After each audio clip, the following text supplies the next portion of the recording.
And number 3 is the problem of piracy. The small endemic that has injured Kenya and no one speaks about.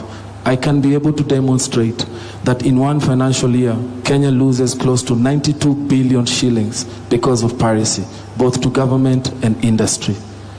To my question, how does your administration plan, through the State Department, to resolve these issues inclusively, decisively, and set up a ground where these creative economies can grow and respond to job creation? Why I ask this question is, if we are not careful,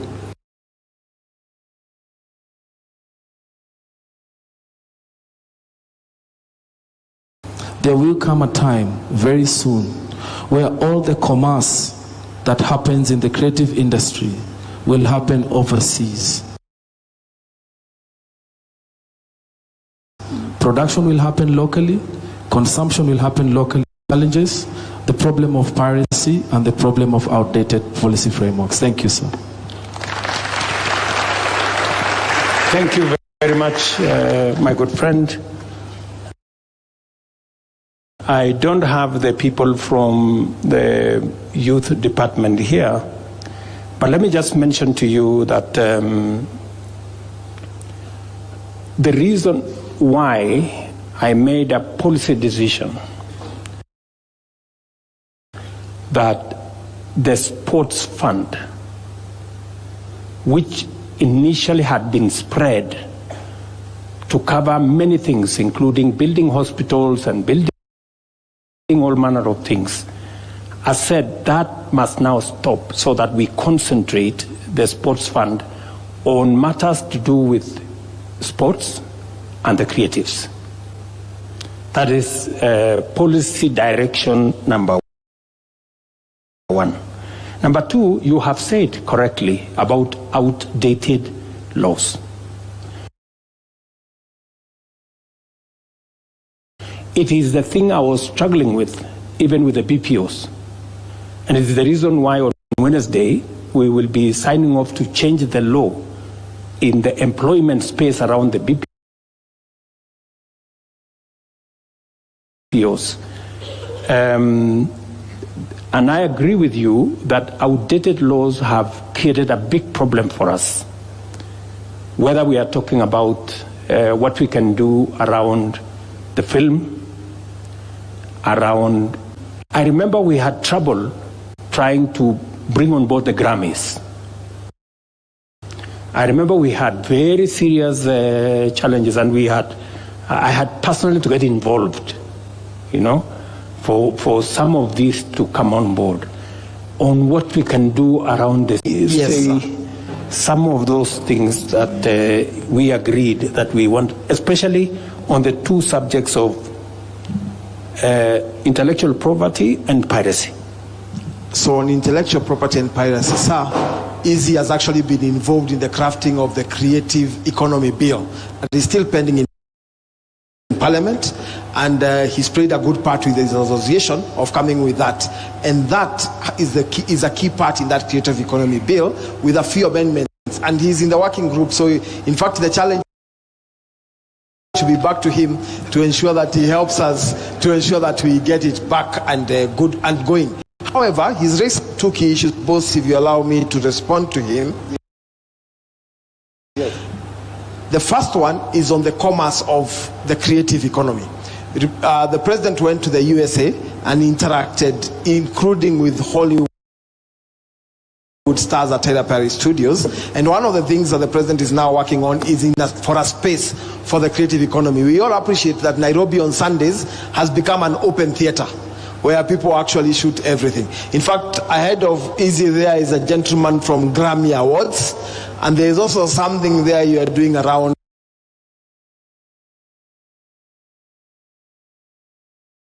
the Grammy Awards for Africa.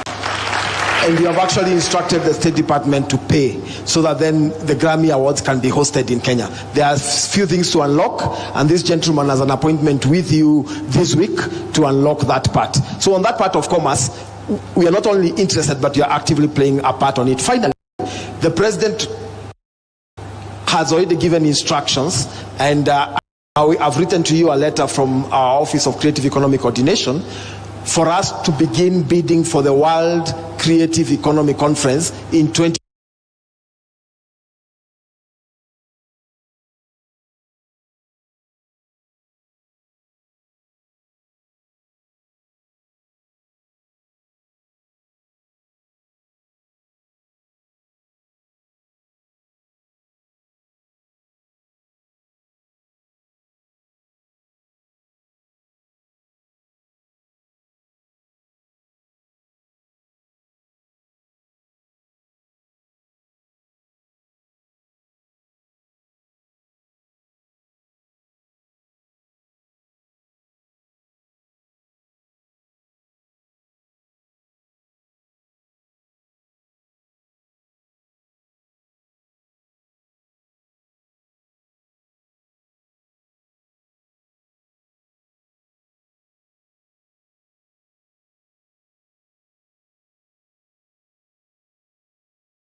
Fund.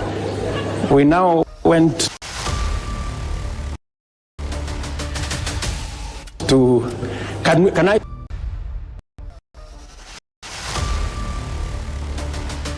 take another? The insurance that the funds is going to continue providing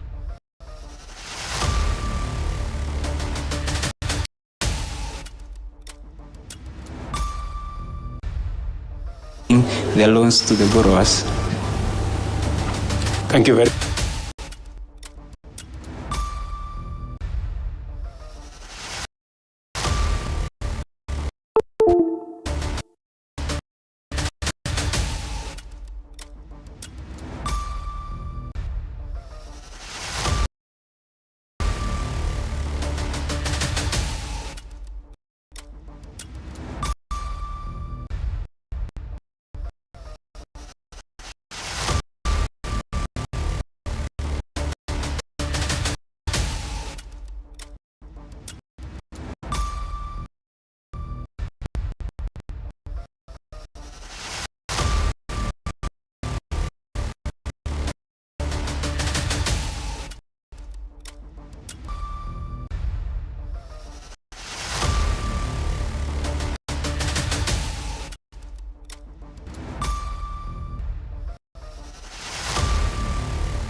And we believe this industry for the past 12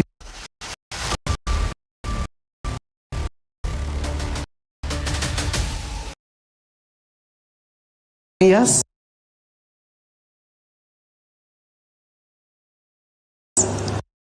And first of all is to congratulate you because it is, and I turn them away simply because they cannot afford the ticket to go out there. And we are pleading as agencies, Your Excellency, that we need to come up with the solution, because once we bring this issue of our youth being denied funds to go out there, if we do interviews and they pass those interviews, we find that we are compromising the quality of our skills out there. And if I can attest, like I had attended Saudi Arabia HR Expo in 2023 and 2024.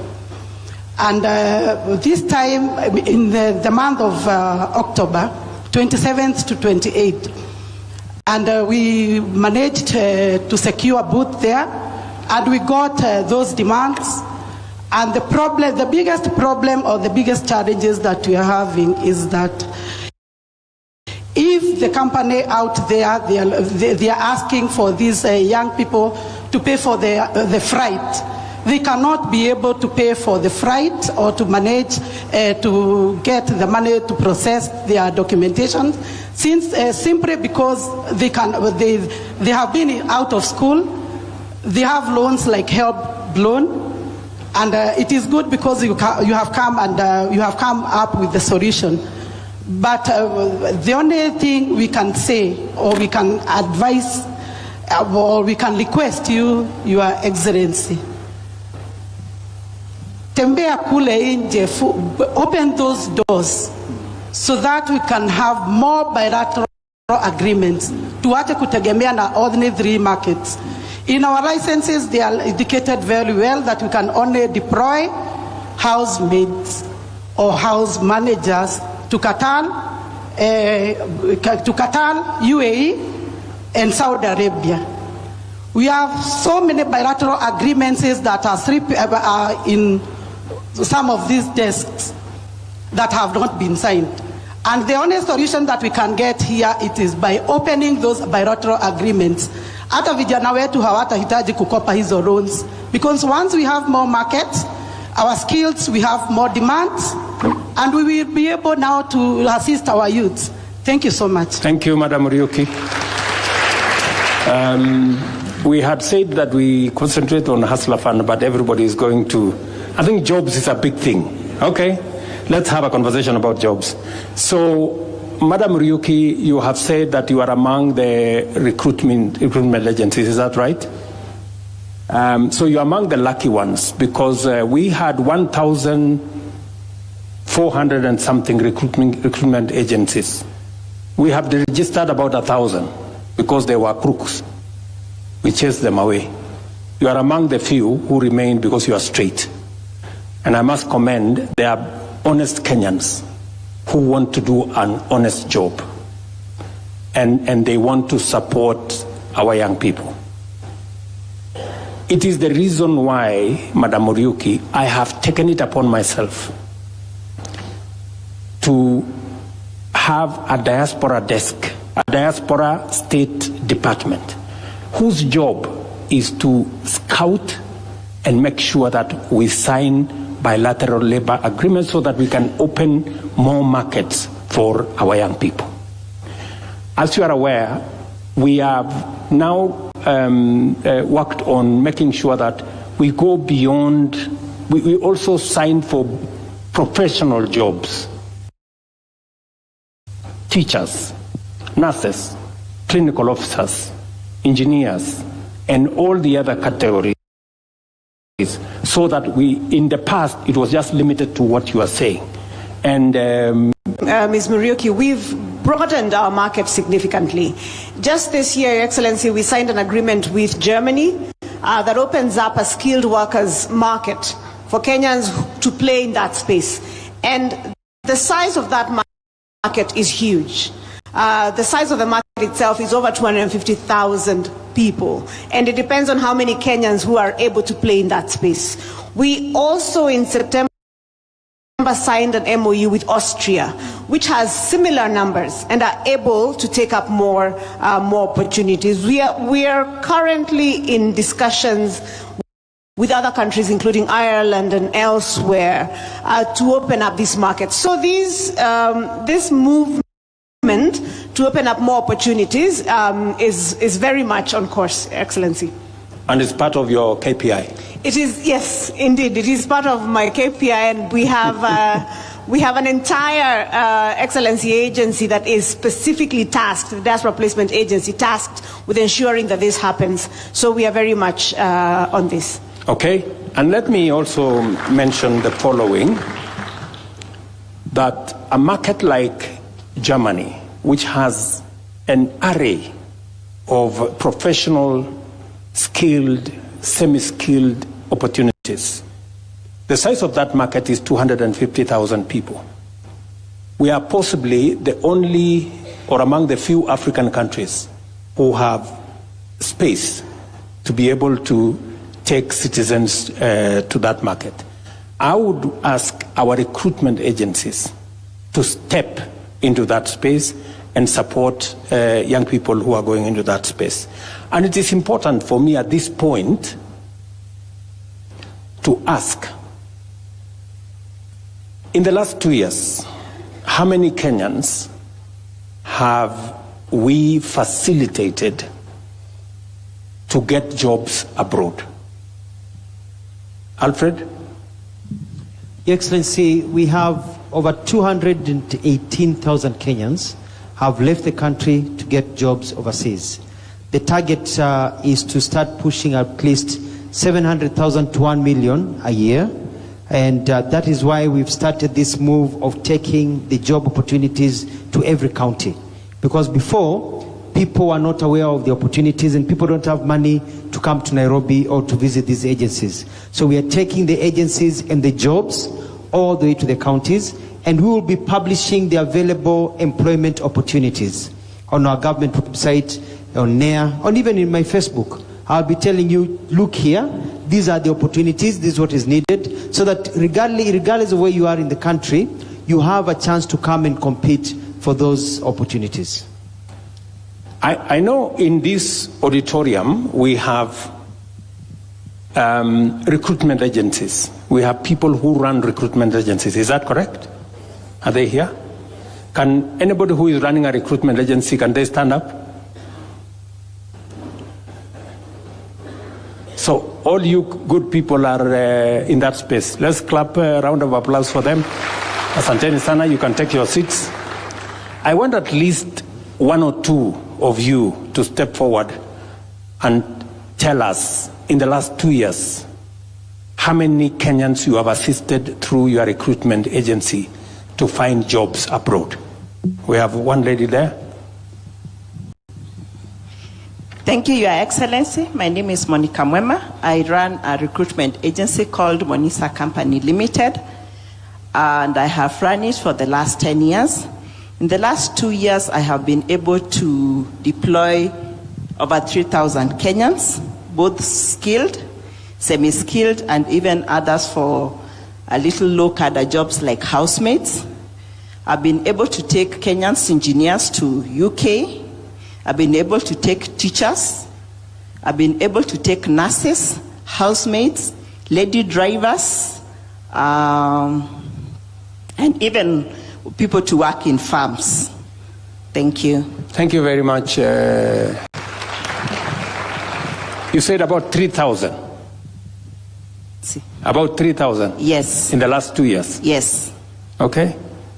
So of these 218,000, you can account for 3,000. Yes. Can I have one more person who, yes, behind there? Oh, yeah, all right, whatever. Thank you, Your Excellency. My name is Daniel Maroria. I run an agency, TDM International Limited. For the last 2 years, I've managed to recruit around 2,500, both skilled and unskilled. Majorly, I do Qatar demands, mostly on security guards, like when you go to Hamad International Airport. I've managed to recruit, for the last 1 year, I've recruited around 700 guards. How much money are the guards paid, Mr. Marori? For recruitment? No. For salary? Yes. Do you know? Yes. Right now, they are paying us a basic salary of 1,000. Then 300 reals. 1,000 shillings or 1,000? No, Qatar reals. Yes, which is like how much Kenyan shillings? Which is around 35,000. That is the basic salary for 8 hours. But most of our guards are getting more than 50,000, 45,000 plus because they are working for 12 hours.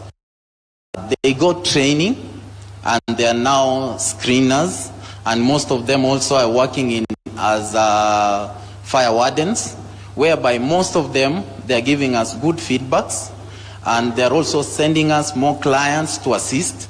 And besides airport, we have also done different demands for Dubai. Like I've recruited some candidates for Dubai from NYS, like welders, fabricators, and so many others. Very good. We are also looking forward to get more demands to assist our fellow youths. Do we have any other? Let me have a final person. Yes, my friend. Yeah, thank you, Your Excellency. My name is Benjamin. I run an agency here in Nairobi, and I have an office in Qatar as well. So I have been in this business for the last 3 years. I have managed to take around 1,500 from Kenya to Qatar. Very good. As we speak, I want to say, because of your effort, right now we have a recruiter or employer from Germany who has come here to look for doctors, to look for nurses, to look for people to work in hospitality. Are you assisting him? Yes, we are doing. Very good. Yes, so I can say that if anybody who has got the right qualification for those professions and has got a B1, which is the language required by Germans, we can get in touch with us, we can assist. Thank you so much. Thank you, Benjamin. Maybe let me listen to this lady, the final person here. Thank you, Your Excellency. My name is Caroline Njoki Murogo. My agency is Consult Center Limited. I managed to successfully deliver an order for teachers to Baltimore City sometime in July this year. And then just this week, my partners will be around for interviews for another probably 200 candidates who are ready, and subsequently got another order for about 2,500. So I'm looking at 5 years of delivering about 500 in every year. Thank you. Are these real numbers, Njoki, or? They are real numbers. Real people? Real people. Real Kenyans. Ms. Njogu is aware that they have authenticated the order. You know, there is a spirit of Thomas in Kenya nowadays operating. No, it's real. It's real. Thank you very much, Thank Njoki. you. Okay. So, from the numbers, I think Alfred has told us in the last 2 years, 218,000 Kenyans have gotten different jobs in different parts of the world. We have here men and women who have facilitated as recruitment agencies. The Ministry of Diaspora is here. They have worked with them to confirm and to make sure that Kenyans who are leaving Kenya to go and work elsewhere have the requisite government support, and if there is trouble, we can always find them to come back home. Let me go to another space. Digital jobs. As you're all aware, we have a program running under the Ajira framework. We have also the Jitume arrangement. And we have a whole plan around digital jobs. I want somebody from that space on digital jobs to give us the numbers. Do I have anybody here? Yes, tell us your name and where you work. Thank you, Your Excellency. My name is Kiria John. I'm here to represent my PS, Engineer John Tanui, but I head the Division of E-Commerce and Entrepreneurship at the Ministry. So, Your Excellency, in our program... How many Kenyans have you trained on digital skills or to work? So far, Your Excellency, we have skilled over 693,000 Kenyans in our 272 digital hubs that we have set up. And we target to set up 1,450 digital hubs across the entire country. Are those the ones, one in every ward? One in every ward. Okay. And we have, apart from just skilling them, we have also been able to facilitate job linkages of 182,000 of these skilled Kenyans. And apart from that, we are also undertaking a sensitization program, and that's where my PS and the CS and also the Prime Cabinet Secretary were in Kakamega County to doing a town hall like this one to also sensitize the youth of the available opportunities in the digital job space. So we are also creating the awareness and how they can benefit. Okay, so within the 270 different hubs around Kenya that exist today, yes, even as we work with members of parliament and others to bring on board another 1,200 to make it 1,450 in different parts of Kenya, right? Yes, Your Excellency. So at the moment, you say we have 182,000 already doing jobs and earning from those jobs. I was, for example, in one of our Tibets, and there were many young people who are already monetizing their talent. They are already working on the does that include those kind of people?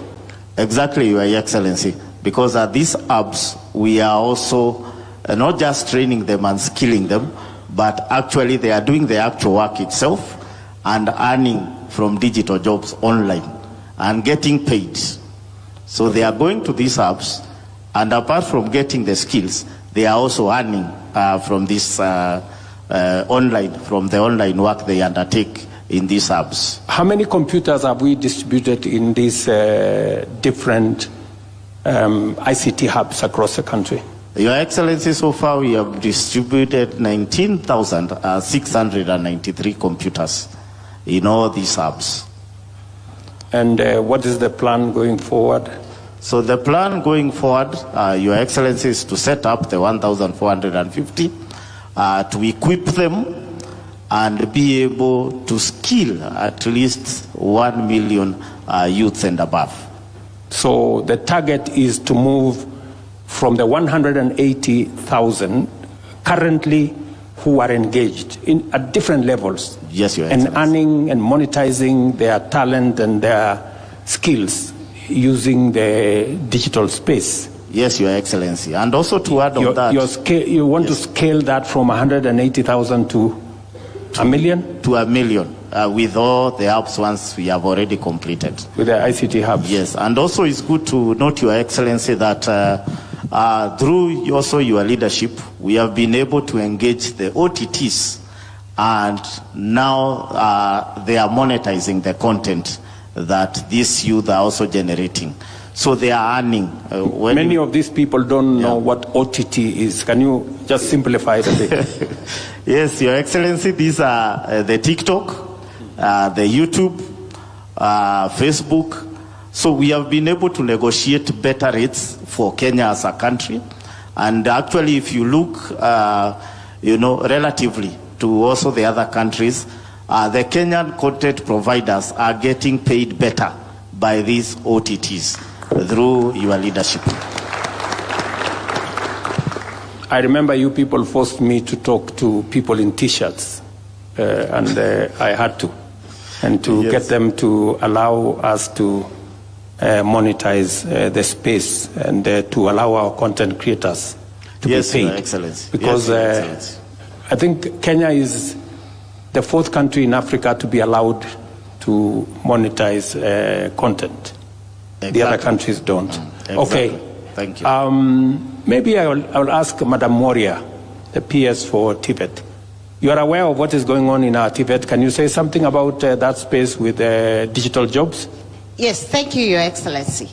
In addition to what he has already said, we have already trained 600 trainers across the country who are now able to train our young people either within our institutions, and Your Excellency, we have 126 Tibet institutions with the devices between 50 and 100. And we have been able to train the numbers, some of them in the Tibet institutions. But Your Excellency, to be able to make sure that space is moving, our biggest responsibility has been to ensure that we are training the trainers at the Kenya School of Tibet, and we already have 600 of them across the country, Your Excellency. Thank you very much. Let me go to another space. I think we're talking about the space around labor mobility, people going to work abroad, as Alfred and Rosalind have said. We are talking about digital jobs, people working in our ICT hubs. Many people have been asking me, why am I so passionate about ICT hubs? Because it unlocks huge potential. It gives our young people an opportunity to work. I have met many of them in TVET institutions, in other different ICT hubs.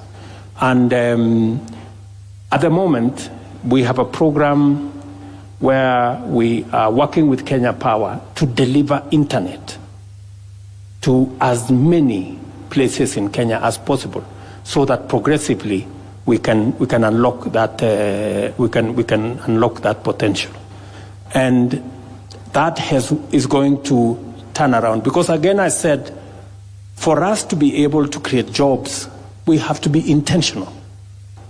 We cannot just assume that jobs will arrive. We have to know ICT hubs, deliver internet, have trainers, have TOTs, train more young people, provide computers. And that's exactly what the gentleman from our Department of ICT has said. Let me move to another space, the space around industry and manufacturing. I think P.S. Abubakar is here. What is the space around, why are we negotiating, for example, a new agreement with America on matters to do with textile? Why are we doing more special economic zones? What are the numbers like? Thank you, Your Excellency. I think, Your Excellency, your strategic shift or your strategic intent in all this is, first, is to subsidize production, 2 is to incentivize value addition, 3 is to expand the market, and 4 is to de-risk private investment. So what we are doing in terms of the market access, we are expanding our market access from the US. Now we have an economic partnership agreement with UK. Now we also have an economic partnership agreement with the European Union, so that we can have a lot of market access for our products. And one of the products which we have a competitive advantage in exporting is in the textile space. So, Your Excellency, in your special economic zones and extra processing zone program, where people can produce competitively. And the people from the business process outsourcing. I remember I went to Samasos up on Mombasa Road. I remember earlier this year, I went to Tatu City with CCI. They now have 6,000 people working for different companies out of Ruto, here in Ruto. What is going on in that space around the BPO, Madam? I appreciate that. My name is Anpisa Lola. I'm with Sama, and if I'm just to paint a picture in the BPO industry, I'm going to talk in terms of numbers just to show how big this industry is and why it's important for us to literally focus, especially when it comes to creating jobs for the youth. So Sama is a BPO. In Kenya alone, we have to the tunes of 3,500 employees. And this is full-time job, benefits, medical cover, all that. And we have not even scratched the surface. Okay? Now, when you look at how big this industry is, this industry last year alone was a 1 trillion USD industry. Okay, that's globally. Now, bringing that down to the amount of jobs that are created, India developed, I think for anybody who's read about BPO, India developed its middle class through BPOs. Today, India has 4.5 million jobs in the BPO industry, Philippines has 1.1 million jobs.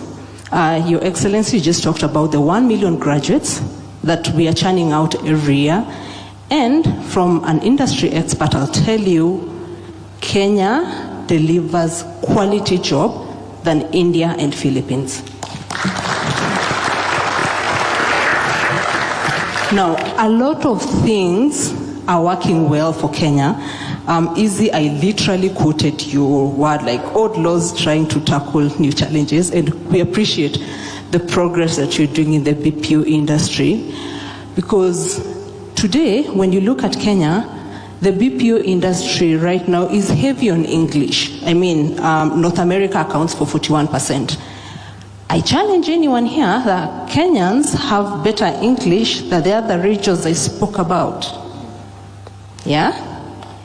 Now, you look at our education system is stronger. You look at the work the ICT ministry in the leadership of PS Tanu is doing in terms of internet, stronger than any other place. We are seeing these clients wanting to outsource to Kenya.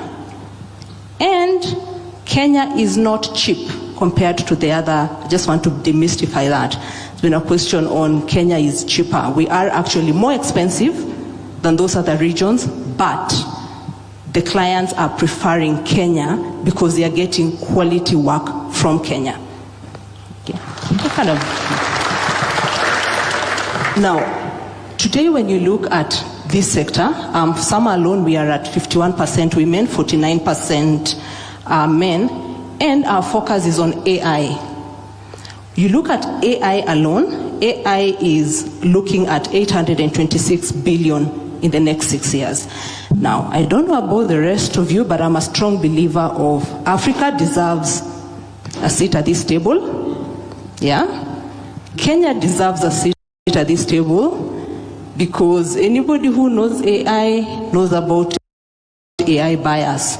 If you don't train it, it talks about what it thinks. I think I'm seeing you nodding, because there are movies you hear somebody who's talking Swahili and they are literally talking a different language.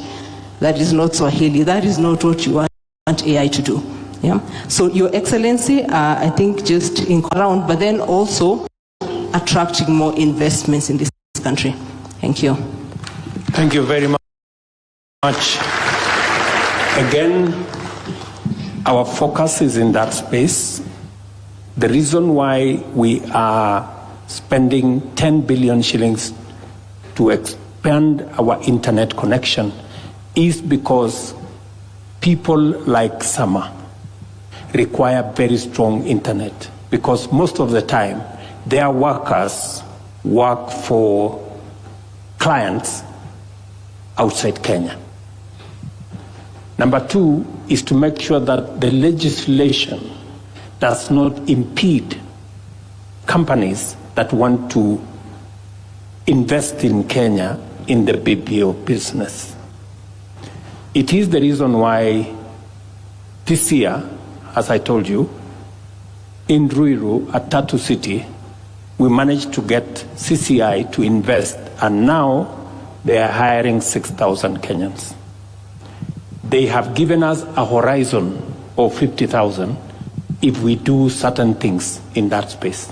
And among the things that we are doing in that space is to straighten the law. Part of what I'll be doing this week, part of what we will be doing going forward, is to align the law with the realities of the job market. It is not fashionable anymore that you go to work in an office in a tie. If you look at the people working at BPOs, they go there in a t-shirt. And you must not necessarily have all these other stories. So there is a way that we have to re-engineer our job space so that it is responsive to the requirements of the job market at the moment. So again, it goes to being deliberate and being intentional. These jobs cannot happen. They have to be made to happen. And I know I'm going to have a lot of problems with employers when I sign the law on Wednesday. because people don't want anything changed. They want everything to stay the way things have been forever. But we have to change. We have to move things. We have to move them in. I think we have looked at the 4 spaces that I had in point. Let me allow another 3 or 4. Maybe I'll start here. One person from here. This good man with a good beard. Thank you. Thank you, Your Excellency. My name is Jose Kasikoe, founder member of Jabali Africa,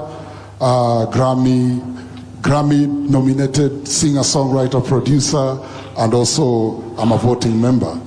So I want to go back to the music thing. I know you said you're talking about jobs, but the musicians are going to kill me if I come out of this space without mentioning that to the recruiters who are asking, who are doing the job thing.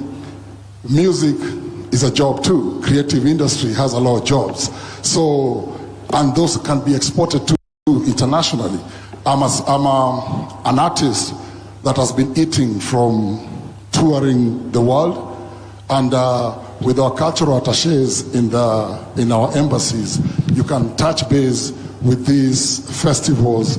Also in sports, you know, we are world beaters. And there's a lot of meetings all over the world. That's also a job. There's talent managers. There's a lot of sections in the creative economy that we can find jobs in. So I didn't want to just get out of here without asking something to do with music and sports. Thank you very much. Thank you very much, my friend.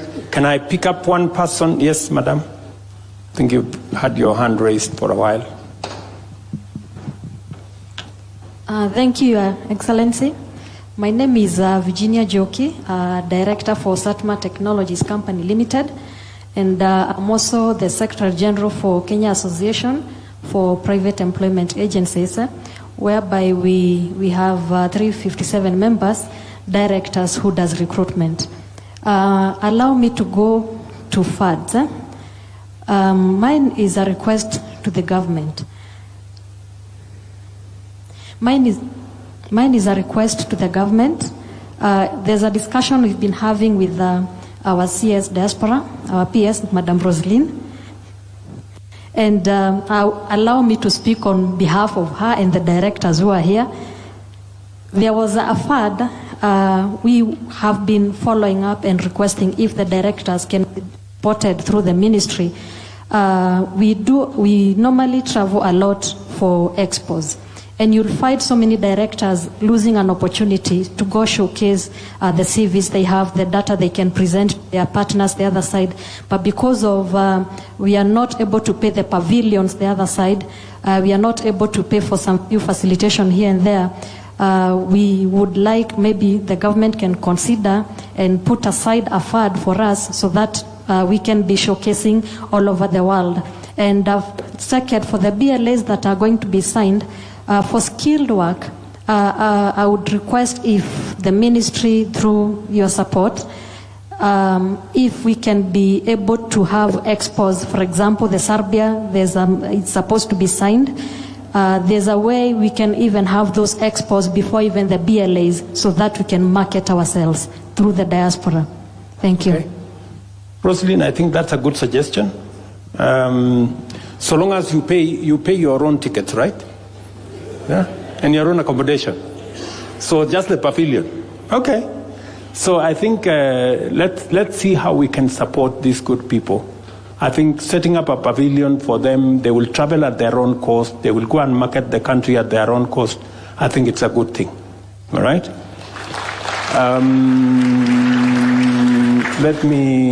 I don't know. I think, okay, let me be biased. Let's give it to the lady again. Asante sana, my president. Kwa majina naitwa Esther Mwangi kutoka Makadara Viwadani, kijiji ya Runga. Nitafanya utofauti, nitaongea kwa lugha ya Kiswahili. Endelea. Asante. Mimi ni mama mboga, mmoja mwenye alifanya kazi kubwa tupate hii serikali. Niko na furaha siku ya leo kupata nafasi ya kuongea na wewe Mr. President. Nashukuru Mungu kwa sababu ni kwa neema yake. Nakushukuru sana na serikali yako Mr. President kwa sababu ya hii nafasi ya kazi. Vijana wetu wamepata kazi na kwa hii kazi ya majuu. Lakini swali yangu siku ya leo, mimi kama mama mboga na wengine tuko huko nje na wengine wenye tumefikisha miaka 46 kwenda juu, hatukupata hii kazi mtahani na tuja benefit na pesa ya uzee kwa sababu tuko hapo katikati. Sisi wa mama mboga wenye tulifanya kazi kubwa kupata hii serikali, wengi wetu tukaacha boma zetu zikaharibika kama yangu kwa sababu wazee walikuwa wakipigania pengine tofauti. Tulikuwa na shida, mzee wangu alikuwa kwa mrengo mwingine, mimi nilikuwa kwa huu mrengo, na ninashukuru Mungu. Swali yangu siku ya leo Mr. President, nikiwa nimesimama kwa hii congregation, nauliza aje, mimi mtu ako na 46, mama mboga, sijapata kazi kwa vijana, sija benefit kwa pesa ya uzee, sijaenda majuu, niko wapi kwa hii kazi? Watoto wangu, ukikumbuka wakati ya siasa pale Karen, nilikuambia sosho yangu hakusoma, mama yangu hakusoma, mimi sikusoma. Bado niko huku. Mr. President, najifunia kuwa kwa hii serikali. Na nakupenda sana kama president wangu, mwenye nilipiga magoti sana nikaombea. Sisi mama boga tuko wapi? Aya, tulipoteza familia, tulipoteza mabwana. Nitakujibu. Asante. Asante sana.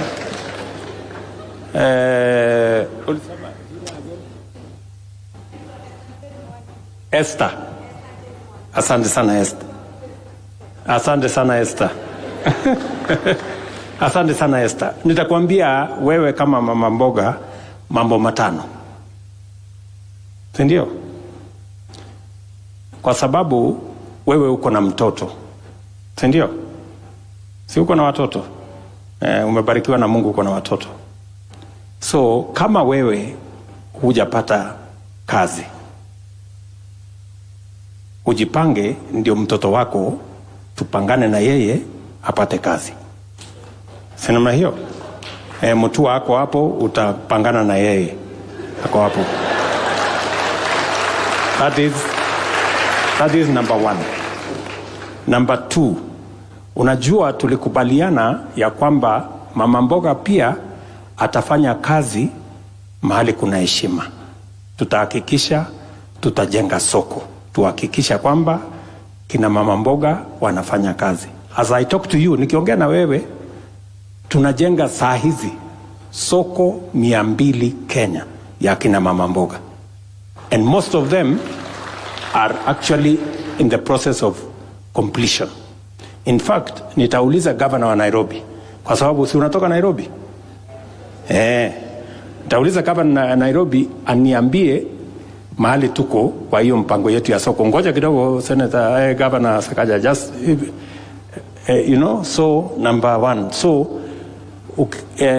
wewe uko hapo utafanya kazi mahali kuna heshima. Number 3, katika mpango yetu ya afya, mama mboga hakuwa kwa mpango ya afya kwa sababu NHIF ilikuwa ni number 1, watu wenye wanafanya kazi. Number 2, watu wenye wako na uwezo. Lakini sasa kwa hii mpango ambayo tuko nayo ya Taifa Care, wewe Esther, sasa uko na nafasi ya kuwa na bima ya afya as a person. Hii Taifa Care ina recognize mama mboga, na kwamba wewe pia sasa utakuwa na nafasi ya kuwa na bima ya afya. Utaenda hospitali, mtoto wako atatibiwa na hakuna malipo yoyote utalipa. Hiyo ni number 3. Sawa sawa? Number 4, najaribu kupanga mahali huko kwa hii mpango hii. Number 4, pale katika mpango ya housing kwa sababu umeniambia mahali unaishi, si ndio? Pale kwa muda mrefu nyumba haina maji, nyumba haina choo, hakuna stima, hakuna barabara. Katika mpango yetu ya affordable housing, na umesikia ule jamaa wa affordable housing aliongea hapa. Did somebody speak about affordable housing here? No, we are going to talk about it. I know there is somebody from affordable housing. Sasa wewe kama mama mboga uko na nafasi ukijiandikisha kwa boma yangu. Sasa wewe utakuwa na nafasi ya kuwa home owner. Hapo nyuma ilikuwa ili upate nyumba lazima uwe tayari kulipa 20,000, 30,000, 50,000. Lakini kwa hii Nairobi sasa utapata nafasi ya kuwa mwenye nyumba na kati ya shilingi 3,000 ama shilingi 5,000 yenye utalipa kila mwezi under our affordable housing program. Kwa sababu tumesema we want to make home ownership, dignify our people with home ownership. Now mama mboga kama wewe anaweza kuwa na nyumba yake, sio ya kukodesha, nyumba yake ambaye ataishi na iwe yake kwa kulipa pesa kidogo. So these are some of the things we are doing to make sure that we cover everybody. Yeah. So those are among the things I can tell you as we go forward. We have, I'm told it is going to 9. We have only 5 minutes of this. Let me take a question from that young man. And just one question, Yeah. And then this side, one question. Yeah, this gentleman. Okay. Good evening. My name is Peter Ogutu, a student at the Technical University of Kenya. Yes, I have a question to you, Mr. President. Recently, we witnessed a move by the Cabinet Secretary, Dr. Alfred Mutua, where he facilitated the exportation of Kenyan skilled energetic labor to external markets for job opportunities. A good move that we appreciate, but doesn't that move leave the Kenyan economy at a bad place with the deprived skilled labor and or stressed skilled labor that cannot meet its potential? A good example is the medical sector, where we have fewer doctors attending to numerous patients, yet these doctors and nurses still form part and parcel of the skilled labor that are being exported to external market for employment. Thank you. Alfred, do you want to answer that question? It's a very good question from Mr. Ogutu. The reality is that we are producing more people than we need in the job market. For example, when you look at doctors and nurses, it is not that we do not have enough doctors or nurses being produced. Yes, the numbers are not where we are in terms of United Nations numbers, WHO, of the number per people. It's that we do not have the capacity at this time to absorb all of them. So I see where you're coming up with your point. But I also want to change the mentality where we think that there is what people are thinking of brain drain. What is happening is this. You have, for example, in the ICT sector, a huge number of people that are ready to work, that even if we sent away 100,000 people in ICT, we would still leave this country with so many other people, 500,000, who are still looking for employment. So that thinking that if we are sending people away, we are depriving our country, is not really accurate. Because we have more people out of work who can go and work overseas without depriving our Kenyan local market. In our labor studies, we have not seen any cry by any industry saying that they are lacking people because people have left the country. We are producing people in TVETs, producing people in the universities, so we have a bulge of employment. Your Excellency. Okay, can you address, there is also one question, Alfred, that people continue to say, are we going through a brain drain? Are we exporting our brain power?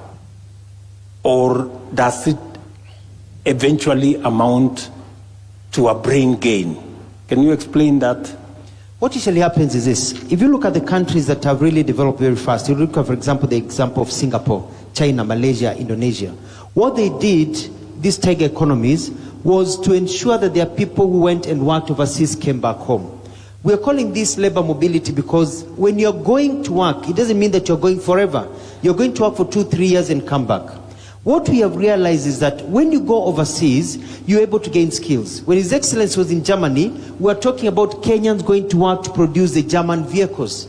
So you go to Germany as an engineer, you produce the vehicles for 2 to 3 years, then you come back home. What happens? You're bringing back new talent. Kenya is actually getting brain gain. You're bringing new ways of doing things. When you talk to the construction industry, for example, construction industry are now looking for people who have worked overseas. If you are a plumber, if you are a mason, if you are an interior designer, and you have worked in Dubai, the big companies working in Kenya want to employ you because your skills are a bit higher than the market, than the population in Kenya that is competing with you for the job market, because you have gained new skills. When you go to the UK as a nurse, you go to the US. Is that, you know, the people going out, they are going out for short contracts. This is 3 years, maybe 5 years. After that 5 years, they come back home. And when they come back home home with added skills. They have gained experience. They have worked in a different market. And they, most of the time, you find that they have improved on their skills. So it may look like brain drain, but eventually it becomes brain gain. That's what Alfred is saying. So, Your Excellency, thank you. My name is Felix Chege. I run a company called Real Sources Africa. First, I'd start by commending your efforts on making the African Free Continental Trade Area work. I have been one of the beneficiaries of it. Being a beneficiary means that we got appointed by the AFCFTA Secretariat as a trading company on behalf of Kenya. And what we've been doing is that we've been supporting aggregation exercises for export. As late as a few weeks ago, we launched a Trade Connect initiative, an initiative that looks at shipping 1,000 containers over a period of 12 months to 5 African countries.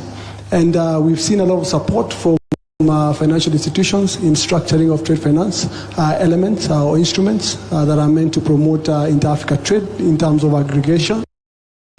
And at the same time, we've been able to do market development campaigns to be able to promote African or Kenyan manufactured products across the continent. Our main ask is investment more in market development campaigns. We have a lot of African countries that don't know what we actually manufacture as a country. And we've realized that this information is really important when it comes to providing an alternative of the products that we can ship to the export market within the African context. Other than that is using the products themselves as a collateral for transactions. We've been able to work around an aspect of how can we get our manufacturers to use the products that they manufacture as a collateral when going to the export market. We're looking at, or our ask could be, how can we use the credit guarantee scheme that you have already initiated to convert it to be an export guarantee line that can be used by our manufacturers to be able to guarantee them payment after they ship their products. Other than that, I thank you for really looking into the protocol on youth and women in trade, and we've leveraged on that to be able to access a lot in terms of just opening doors at the Secretariat. I'm a 27-year-old, and I am privileged to be among the people who represent this country at the Secretariat. Thank you very much, Mr. Chege. Just Chege. Thank you very much, Mr. Chege, for what you have said. I think you put it so well that you've given me some homework to do on some aspects, and I will take back the homework and see what we can do better. But congratulations on what you're doing on behalf of many young people in Kenya, taking advantage of the Africa Continental Free Trade Area. It's a market of 1.4 billion people, and Kenya needs to move full speed and take its space and place in that market so that we can better leverage the market infrastructure that exists in the Africa Continental Free Trade Area to benefit our own enterprises and our own people. Good people, it's 9 p.m. and I am told it has to stop. I know many people would have wanted to, but as you are aware, this has become now our way of transacting. So there will be another occasion for us to go through this again. Let me congratulate all of you. Thank you very much for taking time. I know all of us are busy people, for taking time to ask your questions, to seek the intervention, clarification. Thank you very much to all the teams that have participated here this evening. And my very best wishes as we work together towards creating opportunities for young people, for our nation. It will take effort, it will take collaboration. I know Sakaja was supposed to tell us something at the corner. Sakaja, do you want to say anything, or I can leave it there for now? Thank you very much. God bless you. Have a great evening. Asante. A round of applause for His Excellency as we stand. Thank you very much, Mr. President. At this point, we will request that we remain standing as His Excellency will leave at his own pleasure. Thank you very much once again, Your Excellency, for that great